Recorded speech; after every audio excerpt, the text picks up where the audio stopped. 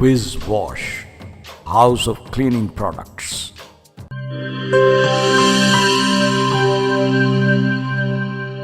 Welcome back ناظرین. ہم گفتگو کر رہے تھے حضرت داتا گنج بخش کے حوالے سے. ہم اسی سلسلے کو آگے بڑھاتے ہیں. خواجہ صاحب میں آپ کی طرف آتا ہوں. آپ ماشاءاللہ شعری ذوق بھی آپ کا بڑا اعلیٰ ہے، اور پھر آپ کے آباء جتنے بھی ہیں ماشاءاللہ وہ بھی بہت اعلیٰ شعر کہتے تھے، خطیب بھی اعلیٰ تھے. ہم دیکھتے ہیں کہ اس عہد کا غزنی جو ہے وہ علم و ادب کا بہت بڑا مرکز تھا. یہی وجہ تھی کہ آپ کے دادا یا آپ کے والد عثمان یا عثمان کے والد یعنی سید علی حجویری کے وہ ابہر سے وہ غزنی آئے.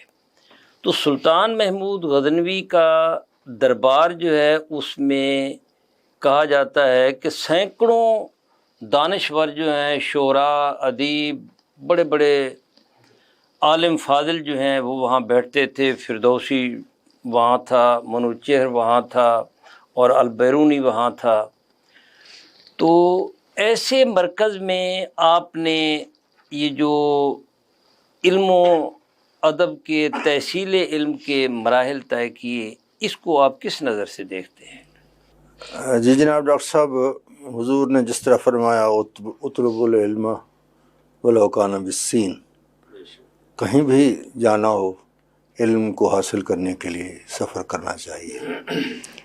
تو ان صوفیہ کرام نے بھی کہیں تو علم حاصل کرنے کے لیے سفر کیا اور کہیں علم بانٹنے کے لیے سفر کیا، اور ان کے پاس دونوں ہی علم ہوتے تھے، ظاہری علم بھی اور باطنی علم بھی. انہوں نے خیرات ظاہری علم کی بھی تقسیم کی اور باطنی علم کی بھی خیرات تقسیم کی. اور پھر ایک خطے سے پھر ان کو حکم ہوتا تھا کہ اب آگے جاؤ، اب آگے جاؤ، اب آگے جاؤ. حضور داتا صاحب کو اسی طرح جب یہ حکم ہوا تو وہ لاہور میں تشریف لائے. اب وہاں کا یہ عالم دیدنی ہے کہ رات اور دن میں کوئی ایسا وقت نہیں ہے جب کہ وہاں کوئی حاضر نہ ہو حاضری کے لیے، اور کوئی کچھ نہ کچھ پڑھ نہ رہا ہو، فاتح خوانی نہ کر رہا ہو. یہ بڑی عجیب بات ہے. بعض لوگ کہتے ہیں جی کیا ہوتا ہے ان مزارات پہ جانے سے. میں عرض کرتا ہوں کہ آخر کچھ کشش تو ہے نا، کہ لوگ رات کو بھی جو سونے کا آرام کا وقت ہوتا ہے اس وقت بھی وہاں حاضری دے رہے ہیں. یوں بے سبب تو کوئی انہیں چومتا نہیں، یوں بے سبب تو کوئی انہیں چومتا نہیں. کچھ تو ہے پتھروں میں خد و خال کی طرح، کچھ نہ کچھ اس میں ضرور ہوتا ہے. تو لوگ، اور وہ کیا ہوتا ہے، ہر کجا چشمہ بود شیری مردم و مور مگس گردائند. جہاں میٹھا چشمہ ہوتا ہے وہاں مرد بھی آتے ہیں اور مور مگس بھی وہاں آتے ہیں. تو حضور داتا صاحب کے ہاں اب آپ دیکھیں بڑی مشہور بات ہے کہ کئی دفعہ میں نے اپنے کانوں سے یہ بات سنی ہے کہ کوئی بندہ کہتا ہے اگر میری یہ نوکری ختم کر دیں گے تو کوئی بات نہیں، میں داتا صاحب جا کے کھانا کھا لوں گا. یعنی لوگوں کو سیکنڈ آپشن جو نظر آتی ہے وہ موجود ہوتا ہے داتا صاحب کا آستانہ، اور لنگر اتنا وسیع ہوتا ہے. یہاں میں ایک بات اکثر میں کہا کرتا ہوں کہ لوگ سمجھتے ہیں یہ قبروں میں جانے والے یہ مر جاتے ہیں. میں کہتا ہوں آپ جس کو زندہ سمجھتے ہیں، زندگی اور موت کے معنی کو نہیں سمجھا آپ نے. ایک آدمی زندہ ہے، وہ بازار میں جا رہا ہے، اس سے پوچھا جائے صاحب کیسی گزر رہی ہے، تو وہ کہتے ہیں کہ جی بڑی مشکل ہے، مہنگائی بہت ہے، میں کما رہا ہوں، میرے بیٹے کما رہے ہیں، دال روٹی پوری نہیں ہوتی. جس کی اپنی دال روٹی پوری نہیں ہوتی اسے زندہ سمجھا جاتا ہے، اور جو ہزاروں کو روزانہ کھلا رہے ہیں انہیں مردہ سمجھتے ہیں. تو یہ زندگی اور موت کا دریا کے پرلی طرف جو ہے اندھیرا ہوتا ہے، اندھیرا ہے. وہ مقبرے کو دیکھو، نور جہاں کا مقبرہ دیکھو، نور جہاں کو نور جہاں کا دیکھو، وہاں اداسی ہی اداسی ہے، ڈیرے ڈال رکھے ہیں. شعر تو آپ کو پتا ہوگا، دن کو بھی یہاں شب کی سیاہی کا سما ہے، کہنے کو تو یہ مقبرہ نور جہاں ہے، اور وہاں لیکن ادھر رات کو دیکھو، دیکھنے والی آنکھ ہو جی ہاں، دیکھنے والی آنکھ دیکھے تو یہاں رات کو بھی چراغاں ہے اور رات دن کو بھی نور چراغاں ہے، برس دن کو رہا بھی ہے۔ چراغاں ہے۔ جیلانی صاحب آپ کی طرف آتا ہوں، ماشاءاللہ آپ ماہر تعلیم بھی ہیں، ایک بہت بڑا ادارہ بھی چلا رہے ہیں، تعلیم و تربیت کا فریضہ بھی انجام دیتے ہیں۔ تو سید علی حجویری نے بھی وہ علم کی سان سے لوگوں کے قلوب سیکل کیے، لوگوں کے ذہنوں کو سیکل کیا، اور پھر ایسا توحید کا ایسا جس کو تخم کا لفظ کہا ہے نا اپنا، علامہ اقبال نے خواجہ صاحب سے فارسی کے اشعار ہیں وہ سنیں گے بعد میں، تو ایسا ایک بیج بویا کہ آج بھی وہ شجر تناور جو ہے وہ اس کا پھل جو ہے اس کا ثمر جو ہے وہ سب دنیا کھا رہی ہے۔ تو ان کا جو ایک نظام تربیت تھا اس کو آپ کیسے دیکھتے ہیں؟ داتا صاحب رحمۃ اللہ تعالیٰ علیہ کا ایک اختصاص یہ بھی ہے کہ آپ تصوف کے امام ہیں۔ جو تربیت آپ نے فرمائی ہے اس میں ہمیں تصوف کا رنگ بڑا نمایاں نظر آتا ہے، اور جو تصوف کا امام ہونے کا کرائیٹیریا ہے آپ اس پر بدرجہ اتم جلوہ گر ہیں۔ اور جیسے خواجہ صاحب قبلہ نے فرمایا کہ آپ کی کتاب کشف المجوب جو ام التصوف بھی کہا جاتا ہے جسے، اس کے بارے میں حضرت نظام الدین اولیاء نے فرمایا کہ اگر کسی کو مرشد کی تلاش ہو تو وہ کشف المجوب سے استفادہ کرے۔ تو اسی طرح جو کتاب ہوتی ہے وہ صاحب کتاب کا قائم مقام ہوتی ہے۔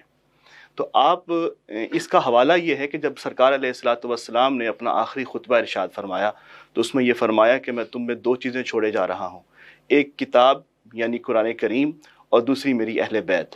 تو جو آپ کی کتاب ہے اس سے جو ہمیں تربیت کا پہلو ملتا ہے، اس سے جو ہمیں تصوف کا رنگ ملتا ہے وہ یہی ملتا ہے کہ آپ نے لوگوں کے دل فتح کیے ہیں، آپ نے ان کی تربیت کے لیے وہ تمام سامان پیدا کیا ہے کہ جو اپنے عمل سے کر کے دکھایا ہے۔ تو وہ عمل کا جو ایک خاص عکس آپ کی اس میں نظر آتا ہے۔ ایک مرتبہ آپ اپنے شیخ کریم رحمۃ اللہ تعالیٰ علیہ کے ساتھ آذربائیجان کے کسی علاقے سے گزر رہے تھے، تو آپ دیکھتے ہیں کہ وہاں پر گندم کی کٹائی ہو رہی تھی، اور بہت سے گدڑی پوش جو ہیں وہ وہاں قطار اندر قطار کھڑے تھے اور اپنی گدڑیاں پھیلائے، اپنے کشکول پھیلائے، اس بات کے انتظار میں تھے کہ کب یہ لوگ فارغ ہوں اور ہمارا حصہ ہماری جھولی میں ڈالیں۔ تو آپ نے اپنے شیخ کریم علیہ رحمہ سے یہ عرض کی کہ حضور یہ تو تصوف کی نفی ہو رہی ہے، یہ تو اہل طریقت کی نفی ہو رہی ہے۔ تو آپ کے شیخ کریم نے جو یہاں جملہ ارشاد فرمایا، میں یہ سمجھتا ہوں، میرا وجدان یہ کہتا ہے کہ وہ جو جملہ ہے وہ یقینی طور پر کشف المجوب ایک طرف اور اس جملے کا وزن اگر رکھا جائے تو ایک طرف۔ آپ فرماتے ہیں کہ ان کے شیوخ کو کثرت مرید بنانے کا شوق تھا، تو جس کا اظہار آج ان میں نظر آ رہا ہے۔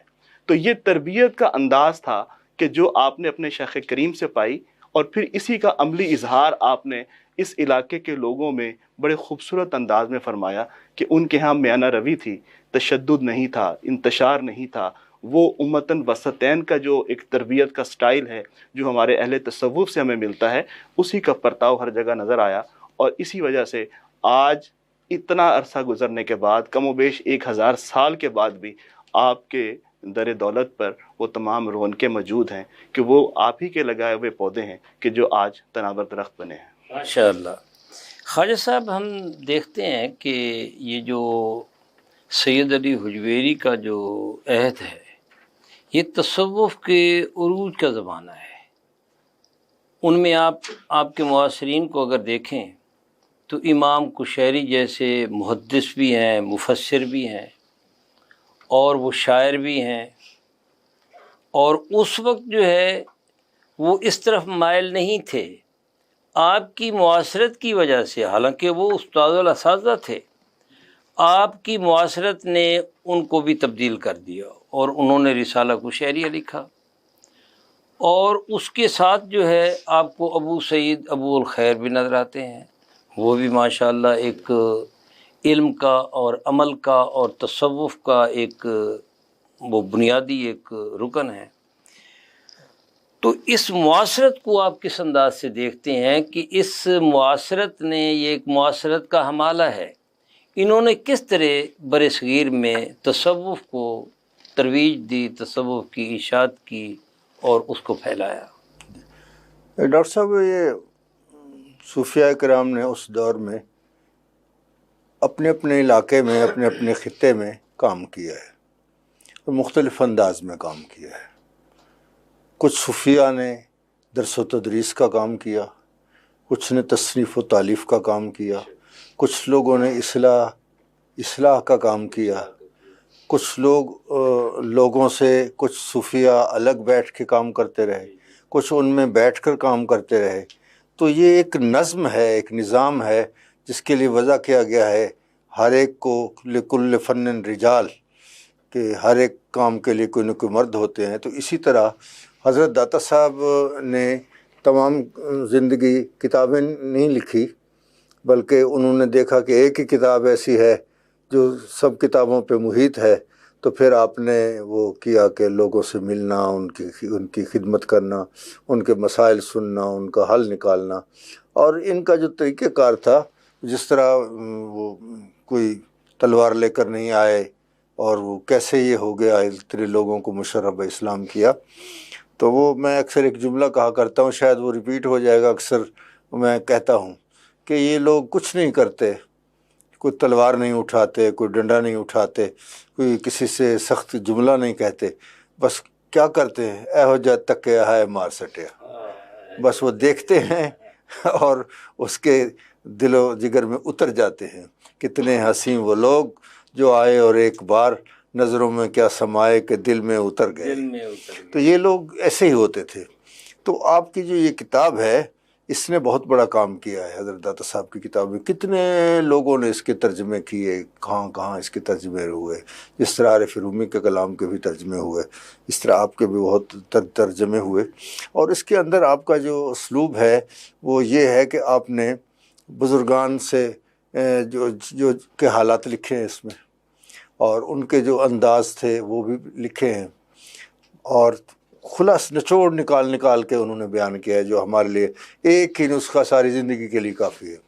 مثلا حضرت حاتم اصم کے بارے میں آپ نے لکھا کہ انہوں نے فرمایا کہ میں نے 4 علم حاصل کر لیے اور ہر علم سے میں نے چھٹکارا حاصل کر لیا۔ 4 علم حاصل کر لیے ہیں اور ہر علم سے چھٹکارا حاصل کر لیا۔ وہ 4 علوم کون کون سے ہیں؟ ایک تو یہ کہ میرا رزق مقسوم ہے، میرا رزق میری قسمت میں لکھ دیا گیا ہے، اس سے نہ کم ملے گا نہ اس سے زیادہ ملے گا۔ لوگ رزق کے لیے بھاگ دوڑ کرتے رہتے ہیں، تو وہ رزق تو مقرر ہے، وہی ملے گا۔ دوسری بات یہ کہ اللہ تعالیٰ کا مجھ پر ایک حق ہے جو میرے سوا اور کوئی ادا نہیں کرے گا۔ ایک ایسی جامع باتیں ہیں۔ تیسرا یہ کہ موت میری تلاش میں ہے جس سے میں بھاگ نہیں سکتا۔ 3۔ چوتھا یہ کہ اللہ تعالیٰ دانا و بینا ہے، میرے ہر کام کو وہ دیکھ رہا ہے۔ جب یہ یقین ہو جائے تو انسان کو شرمندگی ہوگی کوئی برا کام کرتے ہوئے۔ تو اس لیے یہ 4 علم سیکھ لیے۔ اب آپ دیکھیں گے یہ داتا صاحب نے جو حضرت حاتم اصم کی 4 باتیں لکھی ہیں، اس میں کتنی گہرائی ہے اور کتنا اس میں اثر ہے، اور اس کے نتائج کیا کیا ہو سکتے ہیں۔ آپ لکھتے ہیں حضرت باعث بستامی کے بارے میں اور حضرت جنید بغدادی کے بارے میں کہ حضرت باعث بستامی رحمۃ اللہ علیہ آپ شکر کے قائل تھے، حضرت جنید بغدادی صاحب کے قائل تھے، وہ بیداری کے قائل تھے، وہ اپنا ہوشیاری کے قائل تھے، وہ بیداری کے، وہ اپنا اس میں ہوشیاری کے قائل تھے، وہ فنا کے قائل تھے۔ تو اس میں بھی آپ نے تطبیق دی۔ آپ نے فرمایا کہ جو فنا ہو جاتا ہے، جو شکر میں ہوتا ہے، جو فنا ہو جاتا ہے، وہ بھی باقی باللہ ہو جاتا ہے۔ تو اس طرح دونوں کے درمیان انہوں نے اس طرح کی تطبیق دے کر کام کیا۔ ماشاءاللہ۔ خواجہ صاحب یہاں مختصر وقفہ لیتے ہیں۔ ناظرین، یہاں ہم مختصر وقفہ لیتے ہیں، وقفے کے بعد جو گفتگو ہم کر رہے ہیں اس سلسلے کو پھر وہی سے جوڑتے ہیں۔ آپ ہمارے ساتھ رہیے گا۔